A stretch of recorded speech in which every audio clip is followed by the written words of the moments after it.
what is AFA consultation? Kife bụ ịgba afa. Okay, thank you. AFA bụ spiritual lab. Ndị ọbụla na-akpọ ya afa dị iche iche. Ndị oyibo kpọrọ ya consultation. Anyị ndị Igbo na-akpọ ya afa. Ndị Yoruba speaking na-akpọ ya ifa. Man, ihe niile means the same thing. I can explain it the way you understand it. AFA simple means spiritual lab. Etu o si abụ na onwe ozi ihe na-aghọta n'ahụ gị. Ije ụlọ ọgwụ.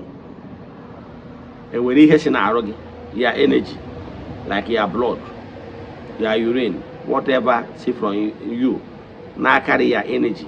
Ka a ga-egwere tinye na machine, were machine examine ya.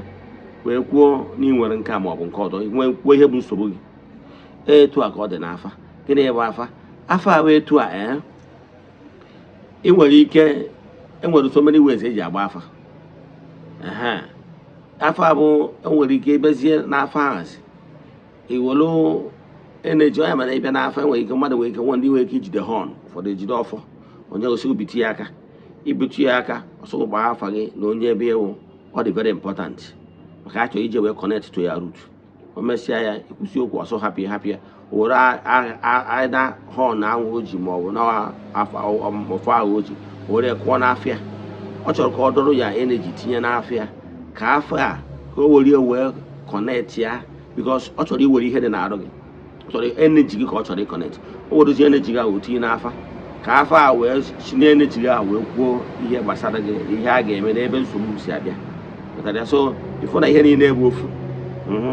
Ndị ụlọ ọgwụ were mmiri na ọbara na-arụ gị, mmamịrị na ọbara na-arụ gị wee nene energy gị ka ha chọrọ ihe si na-arụ gị. So n'afa because nọ ihe mmụọ ka a na-eme, n'idiri ya energy and ya permission, because mgbe a sịrị gị metụ ihe aka is ya consent ka ị nidiri ikweta. Ọ bụrụ na esi na ikwere ị walk away, mgbe anyị metụrụ ihe aka ị transfer ogo ya energy, eweta ya energy tinye. Onye metakwara na anyị nwa na onwe anyị bụ ndị na-agba afa weda ma ị nọ ya ụgwọrọ ịnọrọ ya.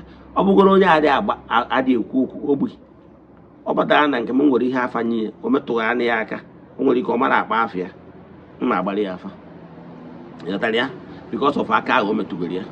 Then abịakwara ọbụkwa nne onye anọ na anọ, anyị nwere ike ịgbara mmadụ afa distance abụrụ ebara ya n'ebe ọ bụla ị nọ. Ihe anyị need at that point in time, o nwere ka ọ ga-esi wee dị n'afa a sị gị afa gị, onye ebe ịbụ. Ọ dị very important. Ihe a chọrọ ime ewu onye a ga-invite mmụọ si be nna gị wee connect ya gị na ihe anwa. Ọ ngwanụ nke ọ ya awụ ụfọdụ nwere ike sị gị ise foto picture gị send ya. Ụfọdụ nwekwara ike ihe ọ chọrọ ime awụ connection. Ụfọdụ nwere ike sị gị send ya palms. Ihe ọ chọrọ connection. So ọ chọrọ something see from you, ọ ga na-afụ anya ma ọ wụ afa sit on you. So anyị nwere ike use both or use ofu n'ime. Ihe dị mkpa bụ na ọ bụrụ na apụ ịchọ gị ma ọ bụ n'aka ọ ya sị na onye nwe aka ka a na-ekwu maka ya, kpaa afa gị wee connect ya wee kpọọ mmụọ so gị na mmụọ o ji agba afa ka ha devi ruo ihe dị ebube, ihe dị omimi, ihe gbasara gị. So etu a ka afa dị. So afa dị real. Ọ bụrụ na afa dịrọ real, dibịa anyị ewere ego onye dibịa ibie si agbara ya afa nke ọ dị. Kama na ịmadogo na ebe ọ bụla enwere real, enwere counterfeit. And nke ọzọkwa dependent n'ebe onye fudebel. The same way labụ ị nwere ike jee ụlọ ọgwụ nke labụ agwa sị na ị nwere malaria, ije na nke ọzọ echeke dipa sị na ị nwere malaria na ị nwere typhoid ọfụ something labụ nke ọzọ afọrọ nke ọ dị, mana afa dị real.